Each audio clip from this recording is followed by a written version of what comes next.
ಅಸ್ಸಲಾಮು ಅಲೈಕುಂ ರಹಮತುಲ್ಲಾಹಿ ತಆಲಾ ಬರಕಾತುಹು. ಪ್ರೀತಿಯ ಸ್ನೇಹಿತರೆ, ಹಲವಾರು ದಿನಗಳಿಂದ ಪ್ರವಾದಿ ಸಲ್ಲಲ್ಲಾಹು ಅಲೈಹಿ ವಸಲ್ಲಮರವರ ಜೀವನ ಚರಿತ್ರೆ ಸಂಚಿಕೆಯನ್ನು ಬಿಡಲು ಕಾರಣಾಂತರಗಳಿಂದ ಸಾಧ್ಯವಾಗಲಿಲ್ಲ. ಈ ಪವಿತ್ರ ರಂಜಾನ್ ತಿಂಗಳಲ್ಲಿ ಇನ್ಶಾ ಅಲ್ಲಾ ಮುಂದುವರಿಸಿಕೊಂಡು ಹೋಗಬೇಕೆಂದು ತೀರ್ಮಾನಿಸಿದ್ದೇನೆ. ಅಲ್ಲಾಹನು ಅನುಗ್ರಹಿಸಲಿ. ಕಳೆದ ಸಂಚಿಕೆಯಿಂದ ತನ್ನೆಲ್ಲ ನೋವು ನಲಿವುಗಳಿಗೆ ಜೊತೆಯಾಗಿದ್ದ ಪತಿಯ ಮರಣದ ನೋವು ಆಮಿನರನ್ನು ಕಾಡುತ್ತಿತ್ತು. ತನ್ನ ಮಗನ ಮೂಲಕ ಸಾಂತ್ವನ ಕಂಡುಕೊಳ್ಳಲು ಪ್ರಯತ್ನಿಸುತ್ತಿದ್ದರು. ಇನ್ನೇನು ಕೆಲವೇ ದಿನಗಳಲ್ಲಿ ಮೊಳೆಯುಣಿಸಲು ಕೊಟ್ಟ ತನ್ನ ಸರ್ವಸ್ವವಾದ ಪ್ರೀತಿಯ ಮಗ ಮತ್ತೆ ಮಡಿಲು ತುಂಬುವ ಸಂಭ್ರಮ ಬೀಬಿ ಆಮಿನರ ಮನದಲ್ಲಿ ಕುಸಿತರಿಸಿತು. ಆದರೆ 2 ವರ್ಷಗಳ ಕಾಲ ತಮ್ಮ ಸಮೃದ್ಧಿ ಚೈತನ್ಯಕ್ಕೆ ಕಾರಣವಾದ ಮಗು ಕೆಲವೇ ದಿನಗಳಲ್ಲಿ ನಮ್ಮಿಂದ ದೂರವಾಗುತ್ತಾನೆ ಅನ್ನುವ ದುಃಖ ಹಲೀಮಾ ದಂಪತಿಗೆ ಅರಗಿಸಿಕೊಳ್ಳಲು ಸಾಧ್ಯವಾಗಿರಲಿಲ್ಲ. ಹಾಗಂತ ಮಗುವನ್ನು ತಮ್ಮ ಬಳಿ ಇರಿಸಿಕೊಂಡು ಕರಾರು ಮುರಿಯುವುದು ಅವರಿಗೆ ಅಸಾಧ್ಯವಾಗಿತ್ತು. ಅದ್ಭುತ ಬಾಲಕ ಮುಹಮ್ಮದ್ ಅನಾಥನೆಂದು ಯಾರೂ ಮೊಳೆಯುಣಿಸಲು ಮುಂದೆ ಬಾರದೇ ಇದ್ದಾಗ, ಹಲೀಮರಿಗೆ ಯಾವುದೇ ಮಗು ಸಿಗದೇ ಇದ್ದಾಗ ಮಡುಲಿ ತುಂಬಿದವನು.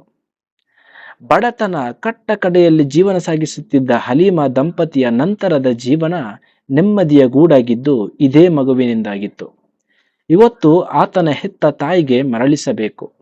ಇಲ್ಲ, ಸಾಧ್ಯವಿಲ್ಲ. ಈ ಬಾಲಕನನ್ನು ಬಿಟ್ಟಿರುವುದು ದಂಪತಿಗಳಿಬ್ಬರಿಗೂ ಅಸಾಧ್ಯವಾಗಿತ್ತು. ತುಂಬಿದ ಕಣ್ಣುಗಳು, ಭಾರವಾದ ಹೃದಯದೊಂದಿಗೆ ಬಾಲಕ ಮೊಹಮ್ಮದ್ ಸಲ್ಲಲ್ಲಾಹು ಅಲೈಹಿ ವಸಲ್ಲಮರನ್ನು ಕರೆದುಕೊಂಡು ಆಮಿನರ ಬಳಿ ಹೋದರು. ಹಲೀಮರವರು ಹೇಳುತ್ತಾರೆ, ತಾಯಿ, ನೀನು ಭಾಗ್ಯವಂತೆ. ಇಲ್ಲದಿದ್ದರೆ ಇಂತಹ ಅನುಗ್ರಹಿತ ಮಗು ನಿನ್ನ ಹೊಟ್ಟೆಯಲ್ಲಿ ಹೇಗೆ ಹುಟ್ಟುತ್ತಿತ್ತು? 2 ವರ್ಷ ಸಾಕಿದ ನನಗೆ ಗೊತ್ತು ಇದು ಎಂತಹ ಅದ್ಭುತ ಮಗುವೆಂದು. ಒಮ್ಮೆಗೆ ಉಗುಳು ನುಂಗಿದ ಹಲೀಮಾ ಮತ್ತೆ ಮೆದು ಧ್ವನಿಯಲ್ಲಿ ಹೇಳುತ್ತಾರೆ, ನನ್ನದೊಂದು ಕೋರಿಕೆ ಇದೆ. ಇನ್ನು ಕೊಂಚ ದಿನಗಳ ಕಾಲ ಈ ಮಗುವನ್ನು ನನ್ನ ಸುಪರ್ತಿಗೆ ಒಪ್ಪಿಸಬೇಕು. ಮಕ್ಕಾದಲ್ಲಿ ಈಗ ಪ್ಲೇಗ್ ಬಾಧಿಸುತ್ತಿದೆ. ಆದ್ದರಿಂದ ಈ ಮಗುವಿಗೆ ಇನ್ನು ಕೆಲವು ದಿನಗಳ ಕಾಲ ನಮ್ಮ ರಕ್ಷಣೆಯ ಅಗತ್ಯವಿದೆ ಎಂದೆನಿಸುತ್ತದೆ. ನೀವು ಒಪ್ಪಿದರೆ ನಾವು ಅವನಿಗೆ ರಕ್ಷಣೆ ನೀಡುತ್ತೇವೆ. ಕರುಳಿನ ಕುಡಿ ಜೊತೆಗಿಲ್ಲದ ಆಮಿನರು ಈ 2 ವರ್ಷಗಳ ದಿನದೂಡಿದ್ದೇ ಹೆಚ್ಚು. ಬರಿದಾದ ಮಡಿಲಿನ ಯಾತನೆಯನ್ನು ಆತನ ಬರುವಿಕೆಯ ನೆನೆದು ಸಮಾಧಾನಗೊಳಿಸುತ್ತಿದ್ದರು.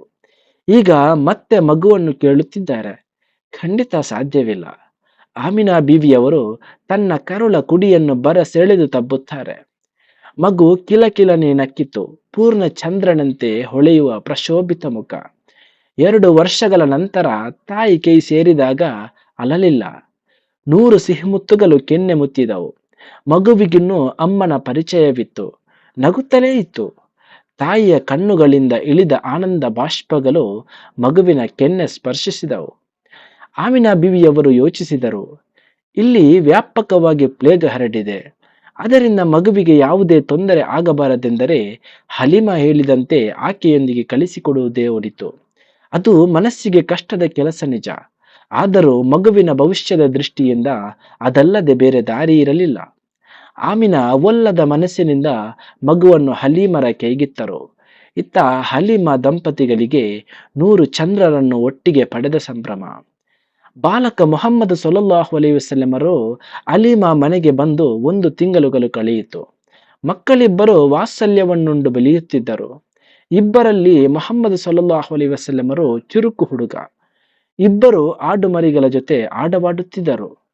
ಹಲೀಮರ ಮಗ ಗಾಬರಿಯಿಂದ ಓಡೋಡಿ ಬಂದು ಹೇಳುತ್ತಾನೆ, ಅಮ್ಮ, ಕುರೈಶಿ ಸಹೋದರನನ್ನು ಯಾರೋ 2 ಶ್ವೇತ ವಸ್ತ್ರಧಾರಿಗಳು ಎತ್ತಿಕೊಂಡು ಹೋದರು. ಏನು? ಹಲೀಮಾ ಭಯದಿಂದ ಕಿರುಚಿದರು. ಕೈಕಾಲು ನಡುಗಿತು. ಶ್ವೇತ ವಸ್ತ್ರಧಾರಿಗಳೇ? ಅಂತಹ ವಸ್ತ್ರ ಧರಿಸುವವರು ಈ ಊರಿನಲ್ಲಿ ಯಾರೂ ಇಲ್ಲ. ಹಾಗಿದ್ದರೆ ಪರಕೀಯರೇ ಇರಬೇಕು. ನಡುಗುವ ಧ್ವನಿಯಲ್ಲಿ ಕೇಳುತ್ತಾರೆ, ಈಗ ಅವರು ಎಲ್ಲಿದ್ದಾರೆ? ಗೊತ್ತಿಲ್ಲ. ಅವನನ್ನು ಎತ್ತಿಕೊಂಡು ಹೋದ ಬಿಳಿ ವಸ್ತ್ರಧಾರಿಗಳು ಒಂದು ಕಡೆ ಮಲಗಿಸಿ ಎದೆ ಹರಿದರು. ಹೀಗಂತೂ ಮಾತೇ ಹೊರಡುತ್ತಿಲ್ಲ. ತನ್ನ ಮಗು ಏನು ಹೇಳುತ್ತಿದ್ದಾನೆ? ಮಗ ಮಾತನ್ನು ಮುಂದುವರಿಸುತ್ತಾನೆ. ತಮ್ಮ ಕೈಗಳೆರಡನ್ನೂ ಎದೆ ಒಳಗೆ ಹಾಕಿದರು. ಆಮೇಲೆ ಏನಾಯಿತು ಗೊತ್ತಿಲ್ಲ. ನಾನು ಭಯದಿಂದ ಓಡೋಡಿ ಬಂದೆ. ಮಗನ ಮಾತು ಕೇಳಿ ಕಂಪಿಸಿದ ಹಲೀಮಾ ತನ್ನ ಪತಿಯನ್ನು ಕರೆದುಕೊಂಡು ಘಟನೆ ನಡೆದ ಸ್ಥಳದತ್ತ ಓಡಿದರು. ಬಾಲಕ ಮೊಹಮ್ಮದ್ ಸೊಲ್ಲಲ್ಲಾಹು ಅಲೈಹಿ ವಸಲ್ಲಮರವರು ಒಂದು ಬಂಡೆಗಲ್ಲಿನ ಬಳಿ ನಿಂತಿರುವುದು ಕಂಡು ಇಬ್ಬರು ನಿಟ್ಟುಸಿರು ಬಿಟ್ಟರು. ಹೋದ ಜೀವ ಮರಳಿ ಬಂದ ಭಾವದೊಂದಿಗೆ ಇಬ್ಬರು ಆತನನ್ನು ಅಪ್ಪಿಕೊಂಡರು. ಹಲೀಮಾ ಕೇಳಿದರು, ಯಾರವರು ಶ್ವೇತಧಾರಿಗಳು? ಏನು ಮಾಡಿದರು? ಆಗ ಬಾಲಕ ಮೊಹಮ್ಮದ್ ಸೊಲ್ಲಲ್ಲಾಹು ಅಲೈಹಿ ವಸಲ್ಲಮರು ಹೇಳಿದರು, ಇಬ್ಬರು ಶ್ವೇತಧಾರಿಗಳು ನನ್ನನ್ನು ಬಂಡೆಗಲ್ಲಿನ ಮೇಲೆ ಮಲಗಿಸಿ ಎದೆ ಬಗೆದು ಏನನ್ನೋ ಹುಡುಕುತ್ತಿದ್ದರು. ಮಾತು ಕೇಳಿದ ಹಲೀಮಾ ದಂಪತಿ ಸುತ್ತಮುತ್ತ ಹುಡುಕಾಡಿದರು. ಮಕ್ಕಳು ಹೇಳಿದ ಶ್ವೇತಧಾರಿಗಳು ಕಾಣಿಸಲಿಲ್ಲ. ಬಾಲಕ ಮೊಹಮ್ಮದರ ಎದೆ ದೇಹವನ್ನೆಲ್ಲ ಪರಿಶೀಲಿಸಿದರು. ರಕ್ತದ ಕಲೆಯಾಗಲಿ ಗಾಯವಾಗಲಿ ಕಾಣಿಸಲಿಲ್ಲ. ಹಲೀಮರಿಗೆ ಸಂಶಯವಾಯಿತು.